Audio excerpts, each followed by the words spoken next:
경제 뉴스가 연예 뉴스처럼 들리는 그날까지 경제 브리핑 불편한 진실.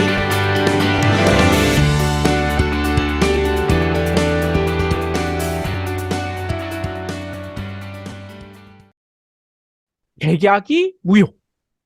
정부가 부동산 시장을 연착륙시키겠다며 강남 상구, 용산구 여기 제한 전역을 규제 지역에서 해제해버렸잖아요.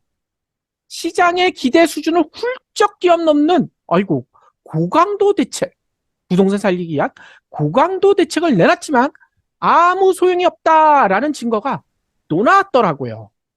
예, 제가 매번 강조하지 않습니까? 뭘 해도 뻘짓이다.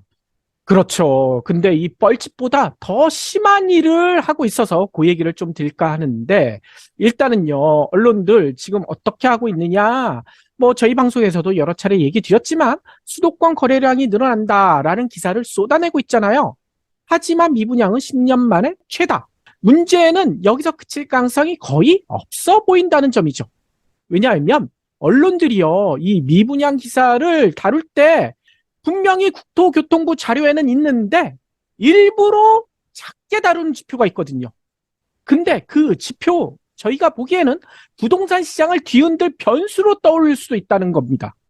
거기에다가 한 가지 더 엎친 데 덮친 격으로요. 현 정부가 강력히 추진한 정책이 이 부동산 시장 침체에 아예 얼음물을 끼얹을 그럴 조짐이라고 합니다. 도대체 그게 뭘까요?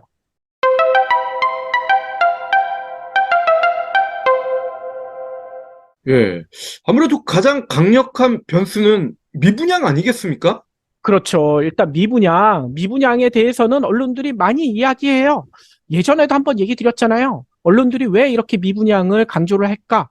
이 언론사들, 사주가 대부분이 건설사들 아닙니까? 이 네. 건설이 어렵다. 정부가 어떻게든 대책 마련하라. 압박하기 위해서 이 미분양 수치를 계속 강조를 하고 있거든요. 실제로 국토교통부가 발표한 주택 통계, 요걸 보면 1월 전국 미분양 주택은 75,359호. 이 전월보다 10.6%나 증가했어요. 2012년 11월 이후 10년 2개월 만에 최다치. 다만 언론들은 증가폭은 좀 둔화되고 있다. 정부가 조금만 도와주면 더 줄어들 수도 있다. 이런 식으로 얘기를 하더라고요. 그러면서 이렇게 얘기를 합니다. 지난해 11월, 12월 두 달간은 10,000호씩 증가하지 않았느냐. 그런데 1월에는 7,211호밖에 증가하지 않았다. 따라서 정부가 조금만 도와줘. 이런 얘기겠죠. 근데 이게 참 적절한 예가 아닐 수는 있으나 내 머리에서 머리카락이 100개씩 빠지다가 이번 달에는 70개가 빠졌다. 아, 그럼 이게 위로가 되나요? 그러니까요. 게다가 더 중요한 거, 한두 달 전과 비교하는 거, 요것도 중요한 수치지만 1년 전과는 어떻게 됐을까? 전년 동기 대비 보니까요, 무려 얼마가 미분양이 증가했느냐 봤더니 53,632호, 증가율이요, 246.8%나 돼요. 박 PD 얘기처럼 위안하기에는 증가폭이 너무 크지 않습니까? 그러게요. 또 언론들 미분양 물량 84%가 지방에 집중돼 있다라고 강조를 합니다. 지난달 수도권 미분양 10.7%가 증가했긴 했지만 아직 12,257호밖에 안 되고 지방은 10.6% 늘어나서 63,102호나 된다. 지방이 압도적으로 많다. 하지만 전년 동기 대비 제가 수치를 또 따져봤거든요. 그런데 어떻게 됐느냐? 수도권 증가폭은 825%거든요. 근데 지방은 209%. 수도권 증가폭이 훨씬 높습니다. 네. 이게 뭔 얘기겠습니까? 지방에서 불붙은 미분양이 수도권으로 상륙하고 있다. 이렇게 봐야 되겠죠. 그러면 규모별로 또 얘기하는 언론들도 있어요. 이 규모, 국토부 보도 자료에도 이 내용이 나와 있습니다. 그런데 일단 설명을 드리자면 과거 부동산 침체 때 모습이 재현되고 있는 것 같아요. 예전에 꼬꼬문 시간에도 요 얘기 드린 바가 있거든요. 요거 참조해 주시면 좋을 것 같은데, 일단 코로나 이후 집에 머무는 시간이 늘어나면서 그동안 인기 없었던 중대형 아파트 인기가 높아졌잖아요. 그래서 중대형 아파트 살려는 분들, 좀 더 쾌적한 곳으로 가려는 분들 많이 늘어났었죠. 그런데 지금은 반대라는 겁니다. 코로나 풀린 탓도 있겠지만 더 중요한 것은 중대형 아파트 살 돈이 없어. 그렇지 않습니까? 경기가 이렇게 나쁘니까. 그래서 85제곱미터 초과하는 중대형 미분양 물량 전달보다 25.9% 증가한 8,926호. 그리고 그 이하 미분양은 66,434호. 이하 미분양은 8.8% 는데 그쳤다고 해요. 그런데요, 이것도 전년과 한번 비교를 해볼까요? 85제곱미터 초과하는 아파트의 미분양 증가율은요, 526.8%나 돼요. 이하는 178%. 이 중대형 미분양 증가율이 훨씬 높다는 거죠. 또 공사가 끝난 뒤에 분양되지 못해 악성 미분양이다. 이 악성 종양 같은 이런 미분양이다라고 분류되는 준공후 미분양 수치, 이것도 눈여겨봐야 될 것 같은데요. 7,546호, 전월보다 0.4%밖에 증가하지 않았다고 언론들은 이야기합니다. 그런데 이게요, 서울 수도권에도 준공후 미분양이 있을까요?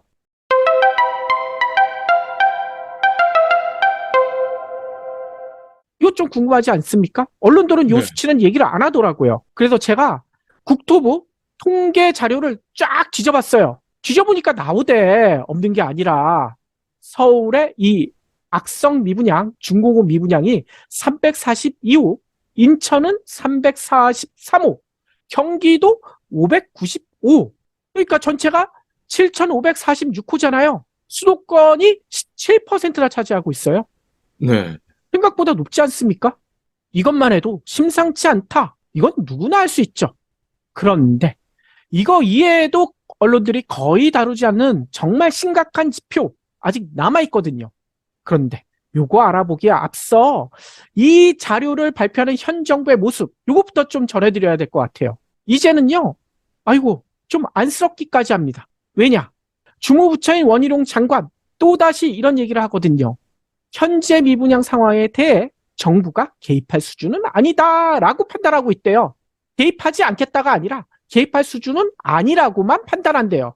판단이 이렇게 하고 행동은 다르게 할 수도 있잖아요. 네. 아무튼 원 장관은 이런 얘기를 합니다. 주변 시세, 소비자들의 관망세 이런 것들에 대해서 먼저 분양가가 부합하고 그래도 안 되는 부분이 있다면 정책 당국이 고민할 수도 있겠는데 현재는 그런 것들과 거리가 멀어도 한참 멉니다. 뭐 이에 대해서 언론들은 이렇게 얘기해요. 한마디로 분양가를 더 내려야 한다라고 지적한 것이다. 그런데요, 말로는 원희룡 장관부터 분양가를 더 내려라라고 압박을 하는 것 같은데 좀 이상한 점이 있어요. 뭐냐면요, 어제 이 발표가 있었거든요. 국토부가요, 분양가 상한 지역에 적용되는 기본형 건축비, 이 기본형 건축비를 발표를 했는데 이 분양가 내리라고 하면 건축비도 내려야지 분양가도 내려갈 수가 있겠죠. 네. 근데 3개월 만에 2.05%를 올려버렸대요. 뭐 핑계는 이렇게 돼요. 6개월간 레미콘 값이 15.2%가 올랐고 합판 거푸집 가격도 7.3%가 급등했고 노인 단가 뭐 이런 콘크리트 공 뭐 이런 분들의 인건비도 3%대가 넘게 올랐다라고 국토부는 얘기합니다. 그래서 분양가 상한제에 적용되는 기본형 건축비 올릴 수밖에 없었다라고 설명을 해요. 네. 아니, 그러면 시멘트 값 떨어지고 인건비 떨어지면 언제는 건축비 내려줬습니까? 그러니까 말이에요. 게다가 우리가 이것도 좀 따져봐야 될 것 같아요. 분양가 상한제가 적용되는 공동주택, 이 분양 가격이 어떻게 결정이 되느냐? 기본형 건축비 플러스 택지비 플러스 건축 가산비 플러스 택지 가산비, 이런 것들, 이 이외에도 몇 가지가 더 있지만 이런 거를 합산해서 결정하거든요. 즉, 이 얘기를 왜 드리느냐? 기본형 건축비 요거 올리게 되면 분양가 상한제 지역 주택의 분양가 어쩔 수 없이 올릴 수밖에 없다는 얘기 아닙니까? 네. 특히 이 분양가 상한제가 적용되는 이런 지역에서도 이렇게 올려버리면 이거에 적용받지 않는, 즉 정부의 규제를 받지 않는 지역에서는 분양가 더 큰 폭의 인상 가능성이 높아지는 거 아니에요? 이거 이 학교에서 일진놈들이 빵 셔틀 시킬 때 똑같은 거 아니에요? 1,000원짜리 하나 주면서 2,000원짜리 빵 하나 사오고 2,000원짜리 사발면 하나 사와. 남는 잔돈은 너 가져라? 이러는 거 아닙니까? 맞습니다. 그 얘기를 하고 싶은 거예요. 진짜 정부가 이런 짓거리를 지금 하고 있다는 거예요.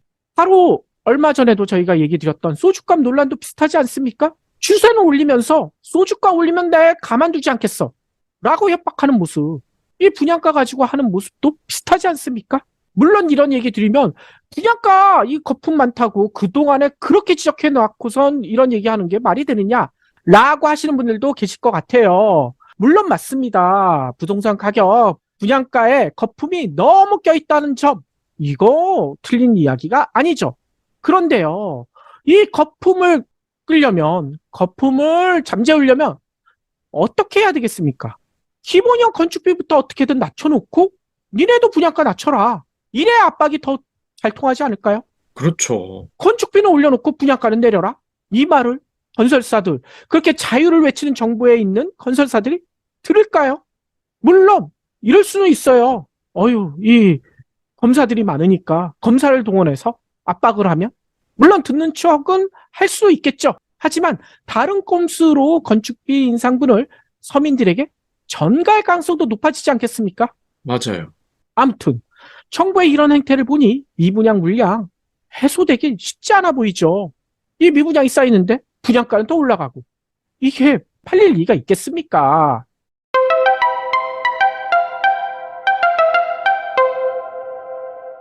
그런데 여기서 더 걱정스러운 지표가 앞서 있다고 얘기 드렸잖아요. 많은 언론들이 그냥 패스하거나 거의 한 줄, 두 줄 정도로만 보도하는 바로 그 지표, 그거를 좀 짚고 싶은데 그게 뭐냐? 바로 분양 실적입니다. 왜 이 이야기를 하느냐? 올해 1월 11일자 뉴시스에서 제목을 이렇게 달았어요. 펜트하우스 완판 행진 여전, 서초엔 500억대 초고가 등장 예고. 그리고 1월 16일자 중앙일보, 강동 길동 25평이 7억, 한파에도 조기 완판 비결은 하나였다. 그리고 같은 날 서울경제, 둔촌보다 4억 싸다, 분양 한파에도 조기 완판된 그곳은. 이게 뭔 얘기입니까? 이미 부동산 분양시장 지난해부터 올 들어서도 침체 현상이 뚜렷해지고 있는데 많은 언론들 그래도 팔리는 곳은 팔린다, 완판 행진 여기 있지 않느냐 라는 뉴스를 전했거든요. 네. 청약 경쟁률이 여전히 높으면서 완판되는 아파트들이 있다 라고 떠벌린 거 아닙니까? 그런데요, 이게 사실일까요? 왜냐면요, 지난 1월 전국 아파트 분양 실적 얼마나 될까? 일단 매일경제신문이 올 1월 1일자에 보도한 내용을 보면 이렇게 돼 있거든요. 1월 아파트 분양을 준비 중인 단지는 전국적으로 10곳. 그래서 아파트 숫자는 7,030가구나 된다. 물론 이게 1년 전 1월 37개 단지 22,278가구 분양됐던 거에 비하면 3분의 1로 줄어든 수치다 라고 전하더라고요.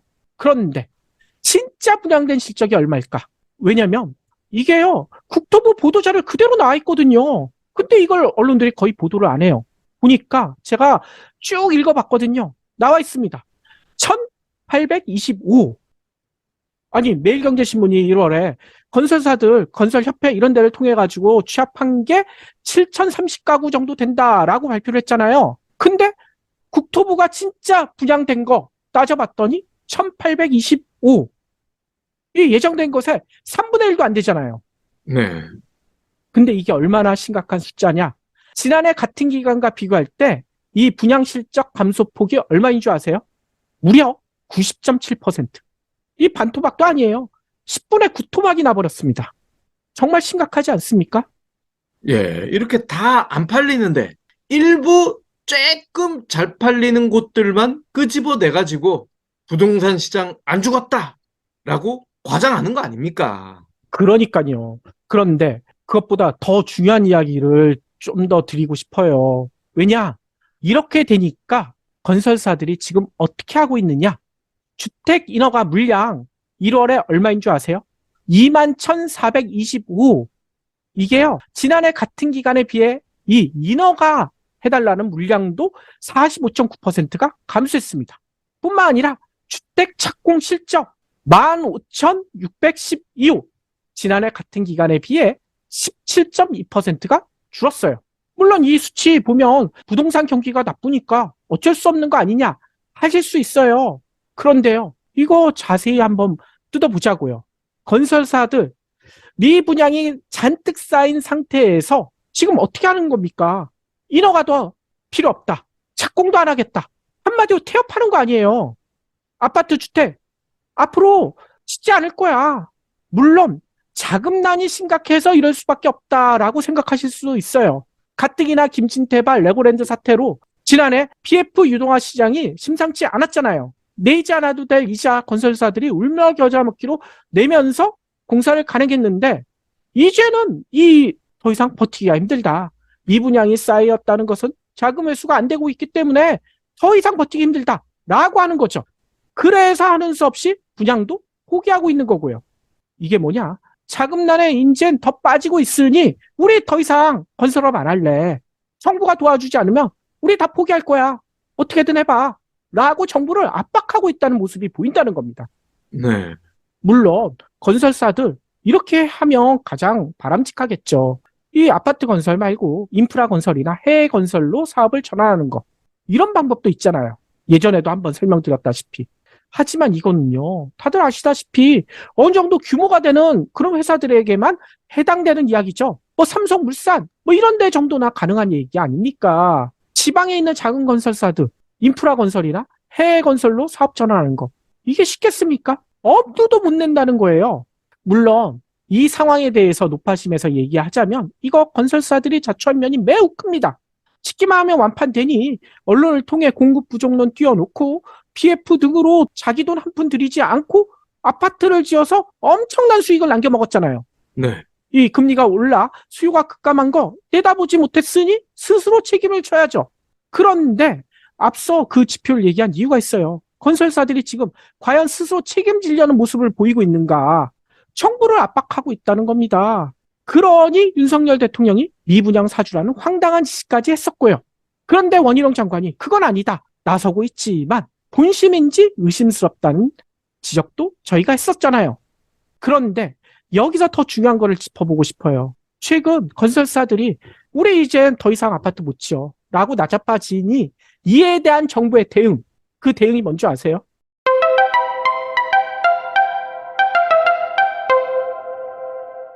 엉뚱하게 건설 현장에 폭력을 뿌리붓겠대요. 현일 노조를 강하게 압박하고 있습니다.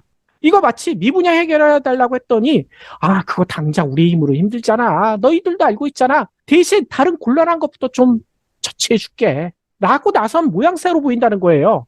그런데요, 문제는요. 이런 정부가 처치해주겠다는 거, 이런 조치에 대해서 건설사들이 만족해야 할까? 오히려 이게 긁어부스럼이 될 분위기라는 겁니다. 네. 어제 건설 노조 난리가 났어요. 이 3.1절을 맞아 서울 도심에서 대규모 집회를 열었는데 무려 4만 명이 넘게 모였다고 합니다. 정부의 탄압을 규탄을 했어요. 그러면서 정부가 건설 노조를 건폭이라고 했잖아요. 그러면서 근거로 거론했던 원래비 있죠. 원래비. 이거 많은 분들 이 원래비가 도대체 뭐야? 하면서 들었던 그 원래비. 근데요, 건설 노조가 뭐라고 했는지 아세요? 아이고, 원래비? 그게 근거라고? 그러면 우리 앞으로 원래비 받지 않아? 라고 선언했습니다. 네. 근데 원래비에 대해서 많은 분들 이제는 아셨을 거예요. 왜 원래비를 건설사들이 건설 노조에게 주고 있을까? 공사 속도를 더 내달라고 위험한 일을 해달라면서 건네는 거 아닙니까? 네. 근데 이거를 정부에서 처벌하겠다고 하니 아이고 그럼 우리 안 받으면 되지. 안 받겠다. 라고 얘기를 하는 거예요. 그런데 대신 건설 노조 원래비 대가로 시공사들이 요구해왔던 추가 근무, 위험 작업 이것도 당연히 못하지. 이러고 있다는 겁니다. 네. 물론 이 원래비에 대해서는 잘못된 관행이긴 하죠. 맞습니다. 이런 시각도 맞아요. 정부가 이참에 잘 정리하는 것이다 라고 박수치는 분들도 없진 않을 듯해요. 하지만 이거 잘잘못 지금 따지라는 건 아니고요. 저희가 보고 싶은 것은 정부의 대응의 파장. 왜냐? 가뜩이나 건설사들이 지금 고금리에 미분양에 힘들어하잖아요. 근데 건설 노동자들 지금 원래비 안 받겠다고 하면서 앞으로는 추가 근무, 위험 작업 안 하겠다고 하죠. 그러면 어떤 일이 벌어질까요? 파업이나 태업을 하겠죠. 그렇죠. 파업을 할 수도 있고 태업을 할 수도 있고. 근데 문제는 다른 사람도 그렇겠지만 건설은 특히나 시간이 돈 아닙니까? 공기가 하루만 늦어져도 비용이 어마무시하게 늘어난다고 하더라고요. 제 친구 중에 이 현장 소장했던 친구 얘기 들어보면, 어이구, 생각보다 금액이 엄청 크더라고요. 네. 그래서 어떻게 하느냐? 건설사들이 원래비 주는 이유, 앞서서 얘기했지만, 하루라도 공기를 앞당기기 위해서 주는 거 아닙니까? 그래서 건설사들이 이렇게 한다는 거예요. 이 건설 노동자들이 안전고리 3, 4개씩 이렇게 걸어야 되는데, 이렇게 3, 4개 걸려면 시간이 더 걸리겠죠. 그러니까 이런 요구를 한다는 겁니다. 원래비 주면서. 아이고, 뭐 2개만 걸어도 위험하지 않잖아. 2개만 걸고 빨리 좀 해줘. 또 야간 작업. 보통 이건 안 해야지 정상이잖아요. 위험하니까. 근데 야간 작업, 아유, 지금 공기 빨리 앞당겨야 돼. 위에서 자꾸 압박해. 그러니 야간 작업도 좀 해줘. 또 있습니다. 타워 크레인이나 이런 거 너무 위험하니까 신호수 있잖아요. 주변에 사람 못 다니게 하고 차 같은 거 못 다니게 하고 이런 신호수 보통 6명에서 7명을 배치하는 경우들도 있대요. 그런데 이런 경우에도 6명, 7명 이거 다 돈 줘야 되는 거 아닙니까? 건설사들이 아이고 무슨 6, 7명이나 배치해. 그냥 2명만 배치해도 큰 문제 안 생기잖아. 원래비 줄게. 좀 해줘. 라고 강요했다는 거예요. 네. 그런데 이제 정부에서 그거 못하게 막겠다면서요. 그러면 이 정부 덕에 이 건설사들 이거 요구하지 못하게 됐겠죠. 따라서 저희는 그런 생각도 들어요. 정부에 뿔난 게 노조만이 아닐 수도 있다는 거예요. 조만간 중소지방건설사들 용산정부청사 앞에서 시위하는 모습 보게 될 것 같습니다. 어쨌건 정부에서 하는 모든 대책들이 전혀 먹히지 않고 있다. 이걸 넘어서 오히려 방해를 하고 있다. 뭐 이런 해석도 가능하겠어요. 그러니까요. 그래서 맨 처음 드렸던 백약의 무효, 이걸 넘어서 오히려 긁어부스럼 맞는 정부의 놀라운 대응 능력 덕분에 저희가 보기에는 미분양은 더 늘어날 것이고 건설사들의 부도도 줄을 이을 가능성이 매우 크다는 겁니다. 그렇기 때문에 아파트 사는 것은 한참 후에나 생각해 보시는 게 좋을 듯해요. 그리고 여기서 한 가지. 이럴 때 만들어지는 아파트 품질 좋을 수 있을까요? 아니요. 이 보통 전세 얻을 때도 새 아파트 고르려고 노력들 많이 하시잖아요. 근데 새 아파트 전세 이것도 잘 따져보고 결정해야 될 것 같아요. 아파트 하자 때문에 주민들 소송에 나선다라는 이야기도 전해드렸었는데 이거 진짜 신중하셔야 될 것 같습니다. 그리고 용산 집무실 앞 앞으로 더욱 시끄러질 것 같아요. 네. 하루도 조용한 날이 없네요.